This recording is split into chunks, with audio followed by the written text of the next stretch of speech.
Good afternoon, everybody. Welcome. My name is Kathleen Bennett. I'm a partner with the law firm of Schoeneck King. I've been practicing environmental and land use law for about 20 plus years now. And one of my main areas of practice is the New York State Environmental Quality Review Act and assisting school districts with their obligations under the New York State Environmental Quality Review Act. So given that it's now, budget time and you school districts are preparing your budgets and getting ready to go out for referendums, I thought this would be a good time to cover what those obligations are. So we're going to, just talk a little bit about the origin and purpose of SEQRA, the role of the state education department, then walk through the process, discuss some concerns unique to school districts, and then walk through the preparation of a short environmental assessment form if we have time at the end. If you have questions, feel free to type them in. They'll show up on my screen, and I will notice them and answer them in due course. So starting off with the origin and purpose of SEQRA. So this is, just some background information as to where you can find the statute, where you can find the regulations, which is where all the really important information is anyway. And then a lot of SEQRA law is found in judicial decisions that have, come out over the life of the statute. So most importantly, and what you'll always want to remember with respect to SEQRA, is that no agency involved in any action may undertake, fund, or approve that action until it has complied with the provisions of SEQRA. So you can't do anything, you can't fund, you can't undertake, you can't approve until the SEQRA process is completed. The purpose of SEQRA is to make sure that environmental impacts are weighed together with social and economic factors and to determine whether the action that you're undertaking will have a significant adverse impact on the environment. So basically what SEQRA was intended to do was to make sure that the environment gets an equal consideration with social and economic considerations in terms of agency decision making. And then SEQRA wants to ensure that agencies avoid or minimize those adverse environmental impacts to the maximum extent practicable. There are a number of procedural requirements that SEQRA imposes, including preparation of documents, filing, distribution, and publication of documents, and then there are specific time periods to complete certain activities in the statute. And we'll go over some of them. I'm not going to go over all of them in detail. I mean, those are things that I still always go back to the regulations and look at when I want to make sure that I'm filing, a document where it needs to be filed by the time it needs to be filed, because you always want to make sure that you do those things in a timely fashion. So the role of the state education department. So back in the old days, when I first started practicing law, SED actually had accepted responsibility for SEQRA compliance. And so SEQRA was largely an invisible process to school districts. And then in the 21st century, SED amended those regulations effective November of 2000 and required the school districts to comply with SEQRA for their actions requiring SED approval.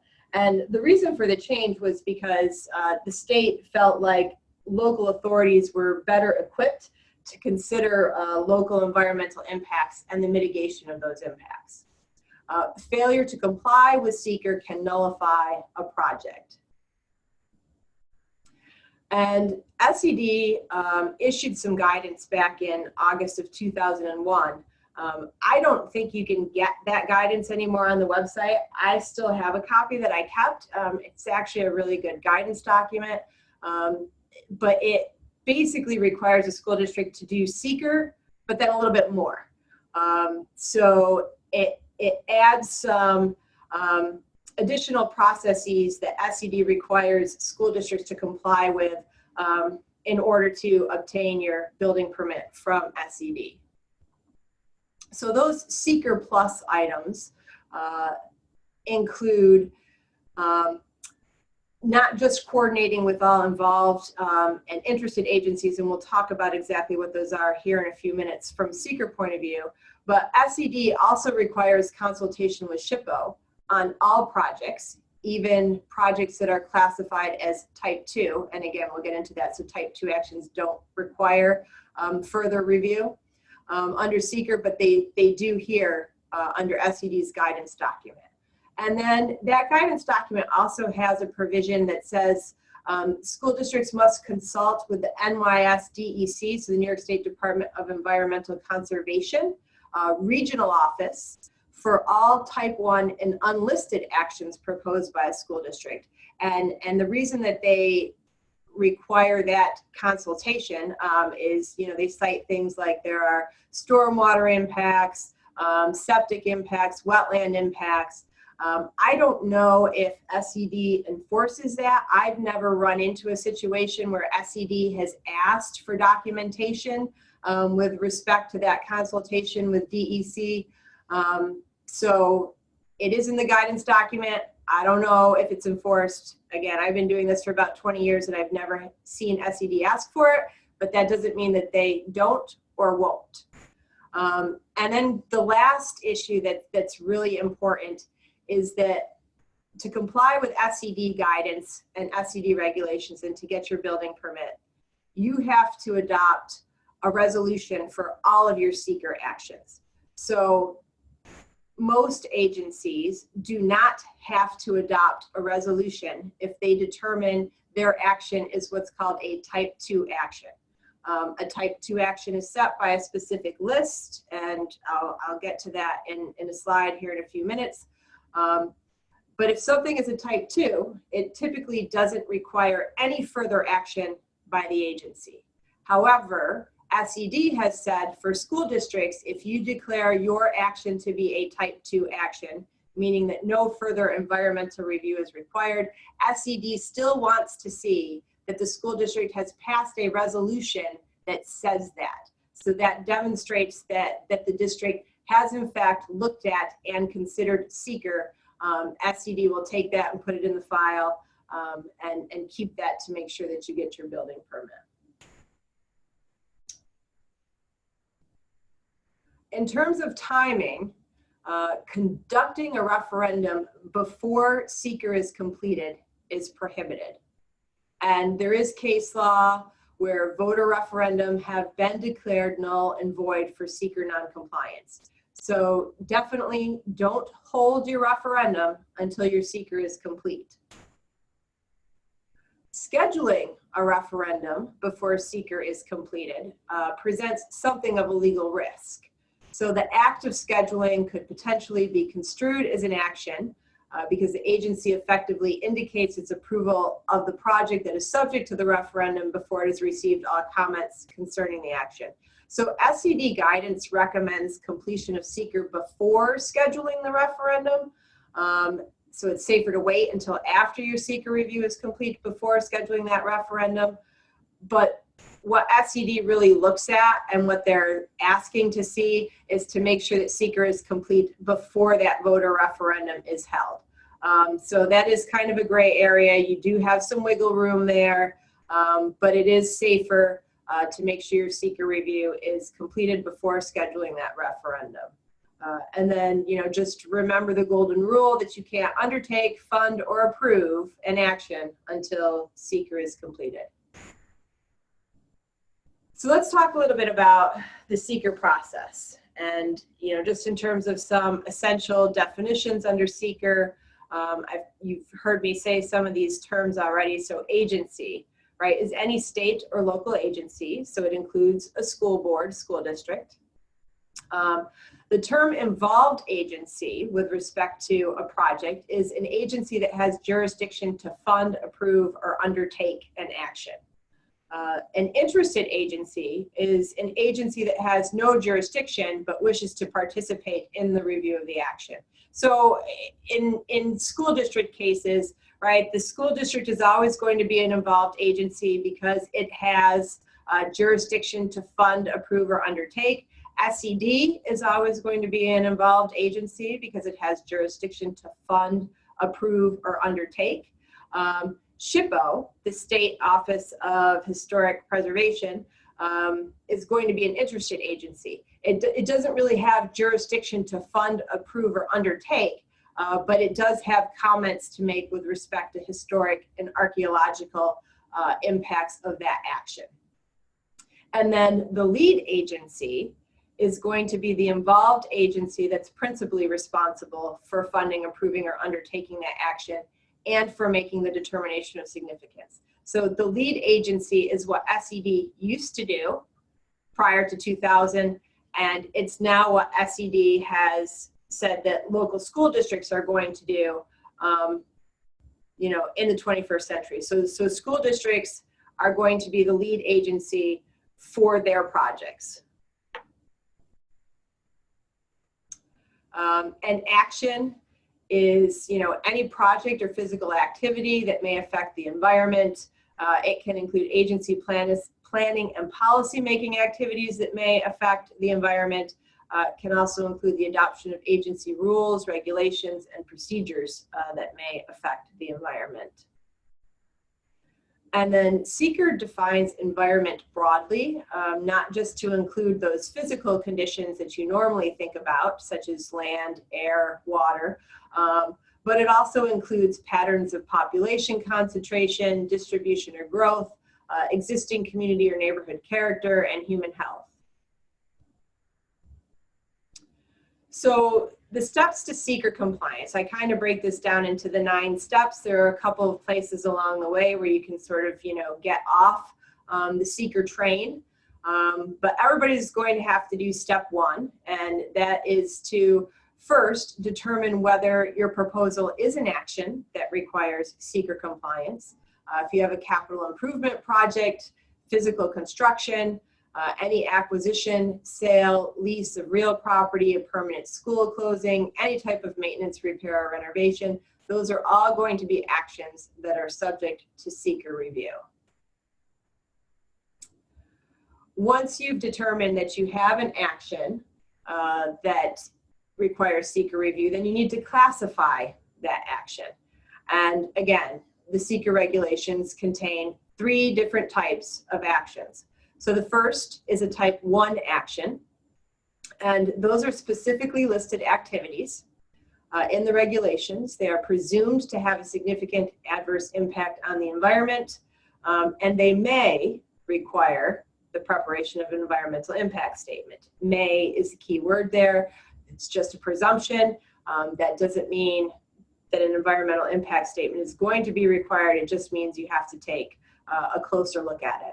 So some of the activities that are on the list of type 1 actions include the physical alteration of 10 acres for new facilities, or over 5 acres of land for an expansion of facilities, the purchase, sale, or transfer of more than 100 acres of land. It can also include unlisted actions occurring wholly or partially within or substantially contiguous to sites listed or eligible on the National Register or State Register of Historic Places, or actions within or contiguous to agricultural districts, and you know, there are others as well. Those are the more common ones. Sorry about that. And then there's also a list of type 2 actions. And these are specifically listed activities that DEC has determined have no significant impact on the environment and therefore require no further SEQRA review. The ones that I've listed here are the ones that I use a lot in representing school districts in connection with their capital improvement projects. The first one is a big one: routine activities of educational institutions, including expansion by less than 10,000 square feet. I mean, that can be used to cover a lot of different activities. It can be used to cover, you know, new sports fields. It can be used to cover lights, press boxes. It can be used to cover a lot of things that school districts want to do on their existing grounds. It also identifies permanent school closings, but not the new use after the closing. Other type 2 activities that I use a lot are maintenance or repair that involve no substantial changes in an existing structure, in-kind replacement or rehabilitation on the same site, Those are good to cover things like if you're upgrading your, HVAC system, or if you're upgrading your electrical system, or if you're upgrading your computer system. All of those can fall under those categories in addition to being classified as a routine activity of an educational institution. And then the third type are what are referred to as unlisted actions. So there is not a list of unlisted actions in the SEQRA regulations. Basically, an unlisted action is anything that is not type 1 or type 2. So it's basically everything else. Once you've classified the action, then you'll know which environmental assessment form needs to be completed for that action. So if you have a type 1 action, then a full environmental assessment form is required, unless it's a very, very large project and you're going to go straight to a draft environmental impact statement. A full EAF may be completed for an unlisted action. It's optional. The project applicant, so the school district, completes part 1 of the full EAF. And again, depending on the extent of the action, attachments may be helpful to assess the environmental impacts associated with that action. So for example, if you're doing a project that involves significant changes to traffic pattern or ingress or egress, or if you're doing a significant expansion that's going to increase the number of students and the number of employees, you need to decide you need a traffic study, then that's the type of attachment that could be helpful for an EAF in order to assess all of the environmental impacts.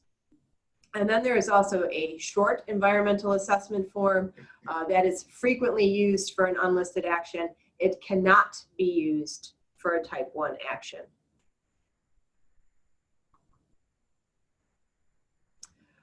Next is SEQRA coordination.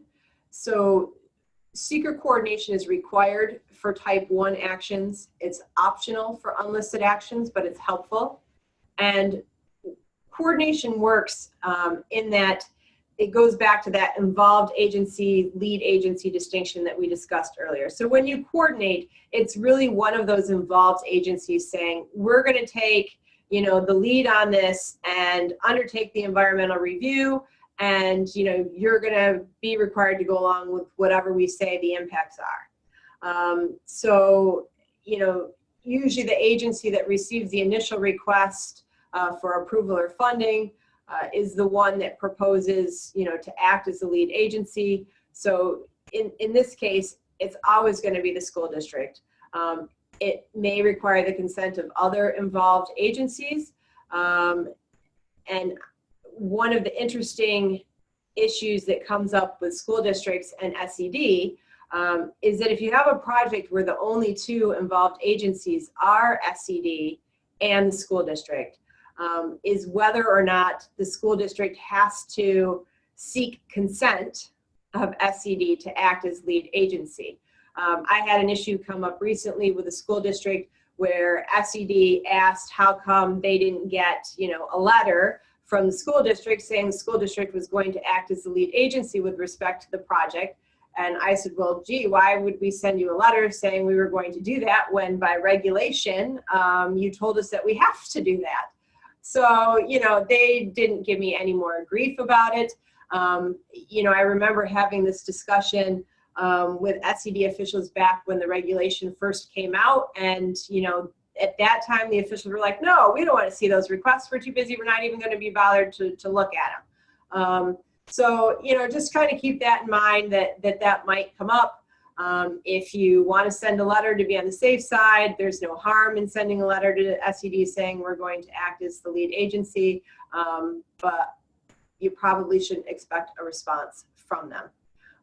So in that situation, you should also be prepared to wait the 30 days that's required for any other involved agency to object to the school board acting as lead agency. But again, if it's just the school board and SED, there really shouldn't be any issues with the school board assuming that function since the regulation requires it.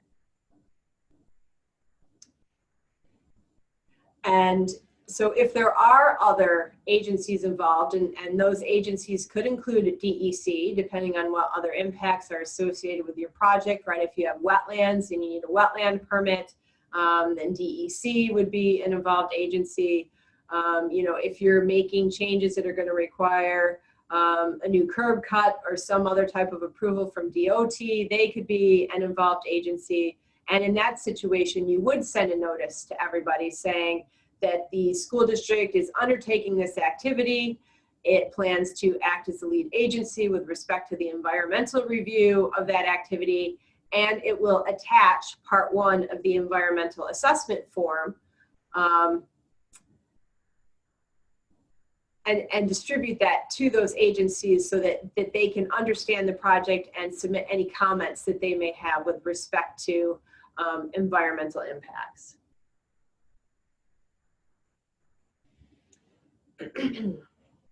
Once coordination is done and the lead agency is established, the next step is to make a determination of environmental significance. And that's determining whether the action may have a significant adverse impact on the environment. So what that requires is for the school board to sit down with the with the part 1 of the EAF. And this is true whether you're dealing with a type 1 action or an unlisted action, whether you have a full EAF or a short EAF. You're going to sit down with that part 1 of the EAF. You're going to go over it, and then you're going to look at part 2 of whatever EAF you're dealing with, whether it's the short form or the long form, and you're going to answer the questions in part 2. And then depending on the answers in part 2, that will determine how you complete part 3 of each of those forms.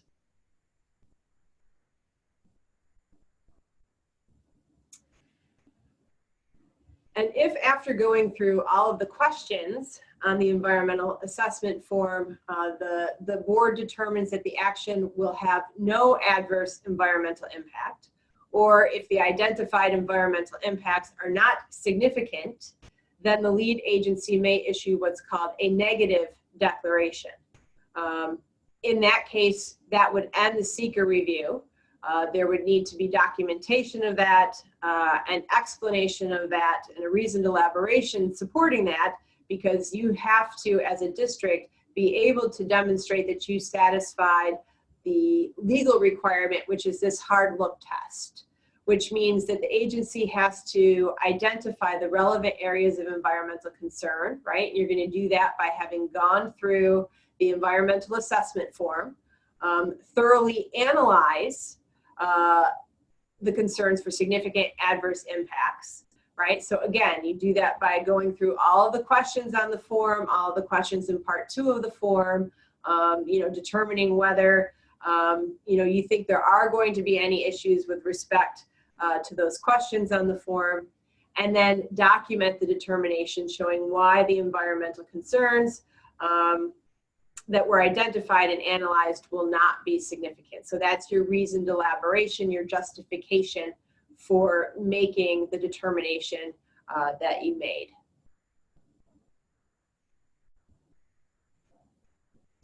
If, however, after having gone through your environmental assessment form, the board feels that the action may include the potential for at least one significant adverse environmental impact, then a positive declaration is required.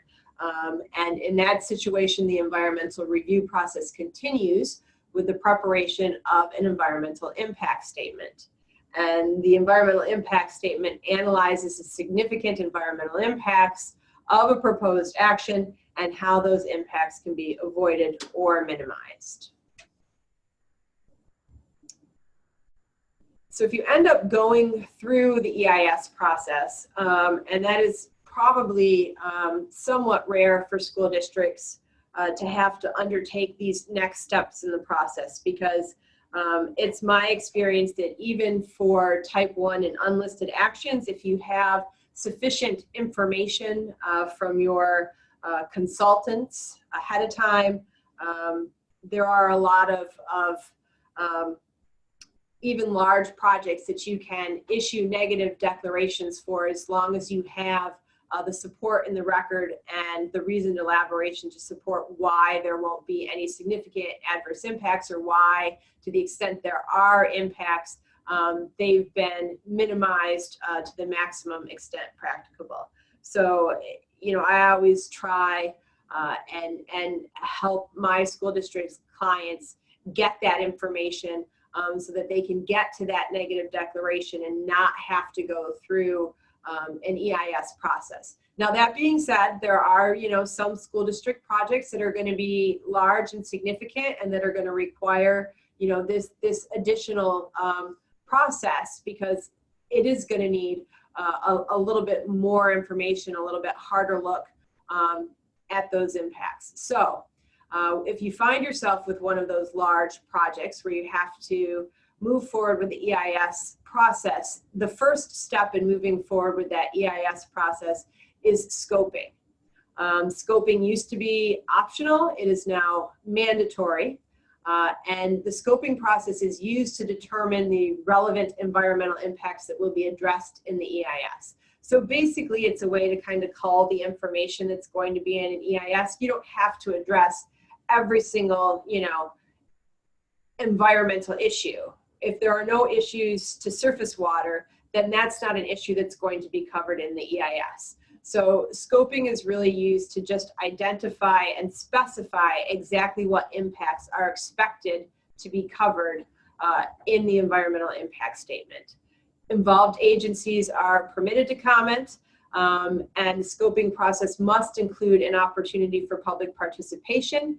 There does not have to be a public hearing, but there at least has to be a period for written public comments to be submitted. And the scoping process, typically under the regulations, is supposed to take about 60 days from the draft scope to the final scope, including, you know, a 30-day public comment period. Once you've gotten through the scoping process and you know what's going to be covered in your EIS also has to include these minimum sections as required by the regulations. So you have to have a cover sheet, table of contents, summary of the action and the impacts, a description of the proposed action, the environmental setting, impacts and mitigation, and then you also have to always consider alternatives in an environmental impact statement. Once the school district or the school board has received the DEIS, it has 40 days to determine whether it is adequate for public review. All that requires is that the school board look at the DEIS, look at the final scoping document, and say, okay, does the DEIS cover everything that's in this final scoping document? And if it does, then it is adequate for public review. And the school district will prepare and file a notice of completion of the DEIS and then file the DEIS. Once the notice of completion is filed, that starts the public comment period. Again, this public comment period has to be a minimum of 30 days. There does not have to be a public hearing. It just has to be a written comment period, so that's entirely at the school district's option whether it wants to hold a public hearing on the DEIS.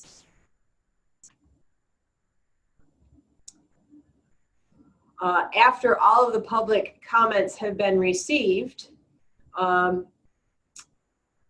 district then has to prepare the final environmental impact statement, which typically responds to all of the comments received.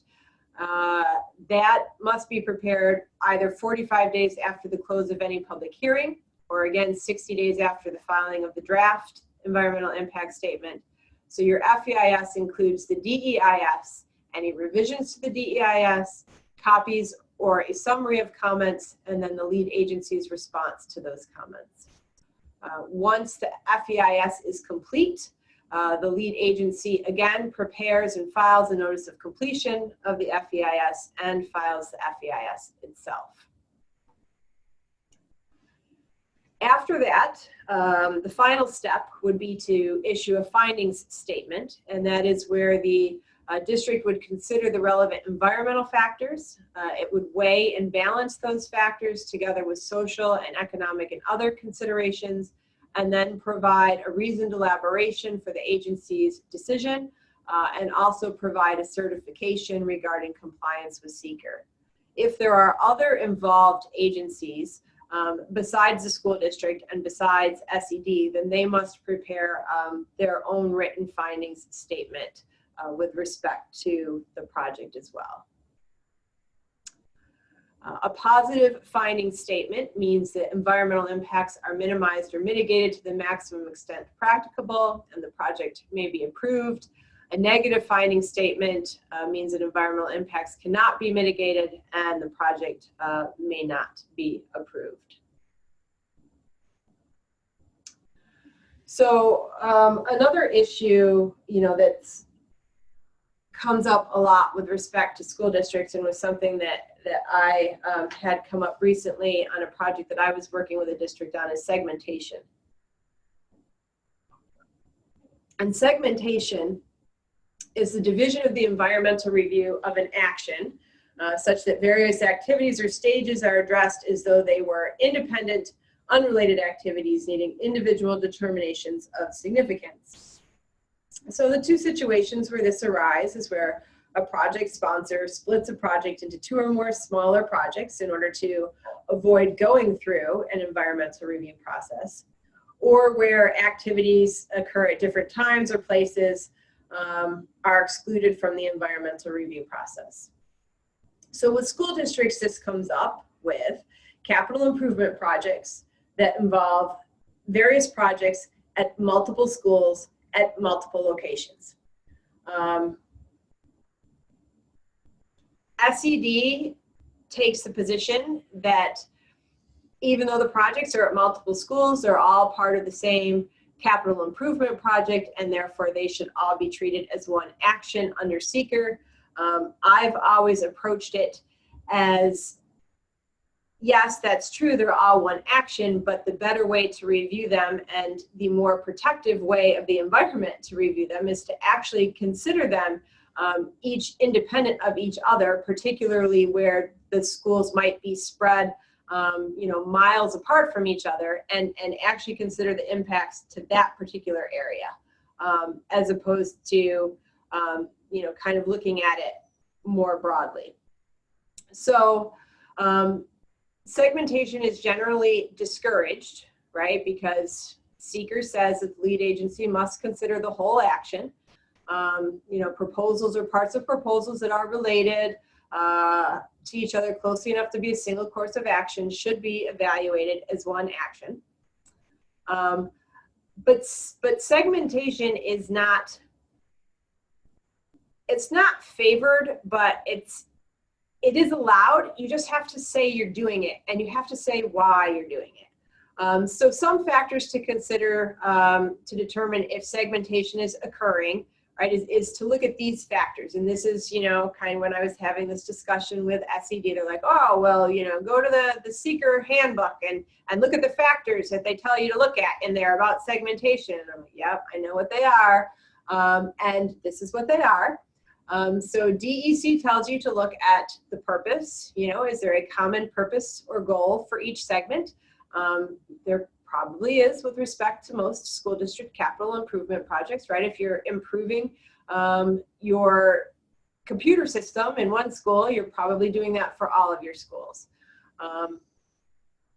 Time, right? Is there a common reason for each segment being completed at or about the same time? Sure there is, because it's budget season, and that's what you do. You put together your capital improvement project, it applies to all of your schools, and you put it out for referendum. Location, common geographic location. This one, maybe not. Maybe you're a district where all of your schools are located in one large campus, and then it might make sense to sort of view it all together as one action. If you're a district that has, multiple schools in multiple different locations, then maybe it does make sense to consider treating them separately and considering them separately for purposes of your SEQRA review. Ownership, yeah, all of your facilities are going to be in the same ownership or control.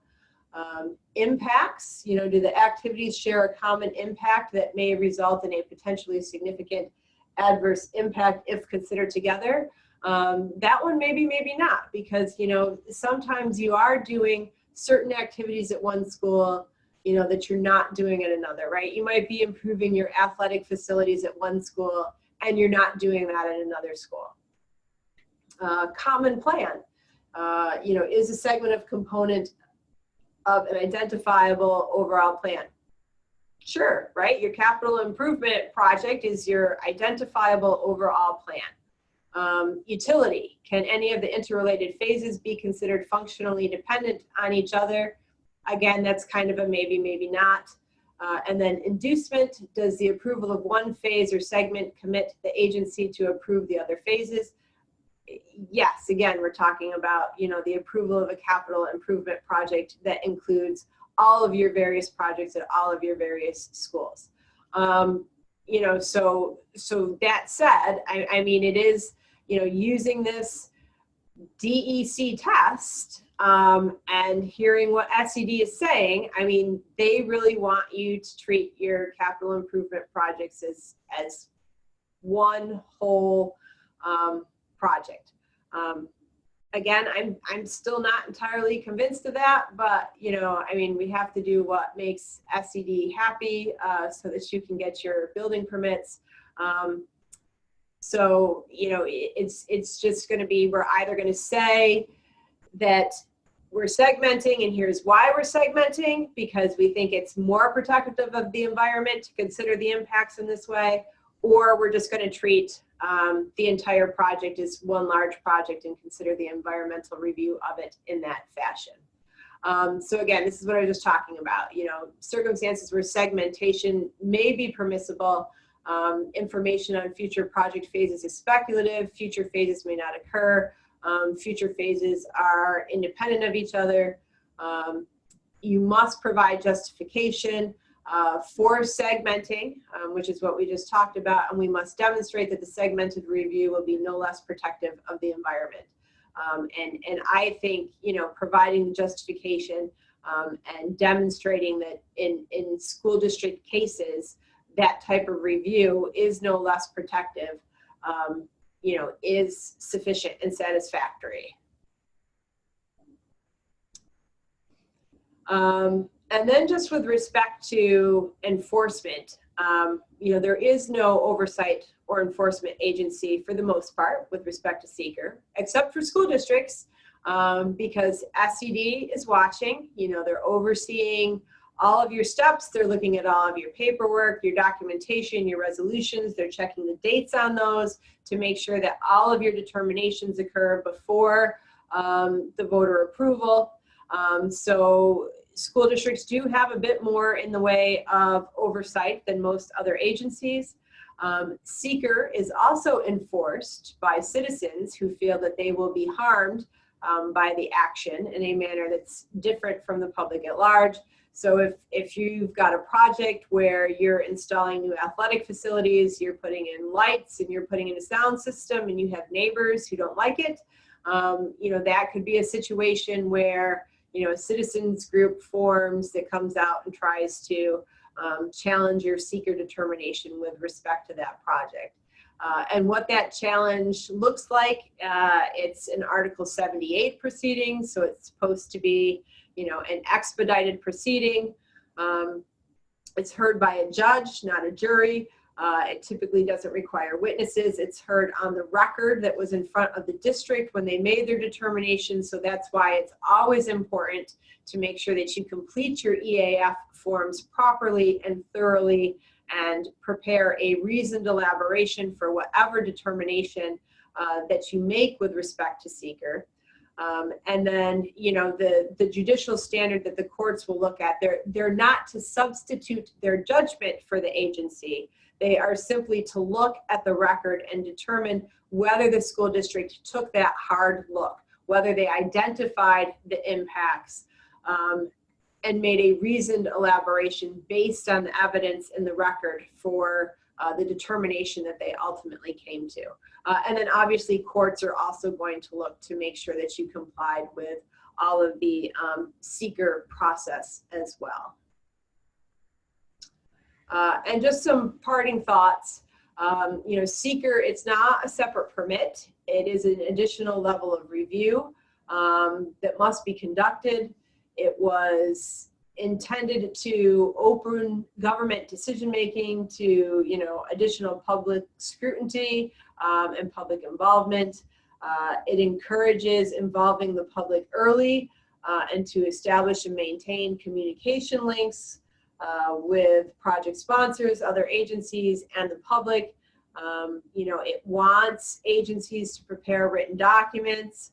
And, you know, DEC also has written documents available on its website to guide and support, you know, the agency in undertaking their SEQRA review. So I think the most important thing, you know, is that the intention of SEQRA is to just make sure that the environment is balanced with other values in your agency decision-making, and to just give it that equal consideration with social and economic factors. And that's all I have. So anybody have any questions? I mean, I know that was a lot to digest. I feel like I went through it probably a little quickly, but certainly if anybody has any questions.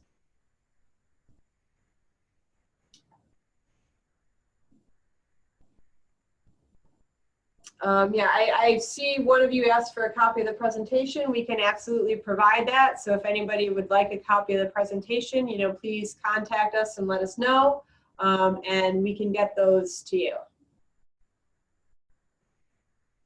All right, having no other questions, thank you everybody. Have a good afternoon.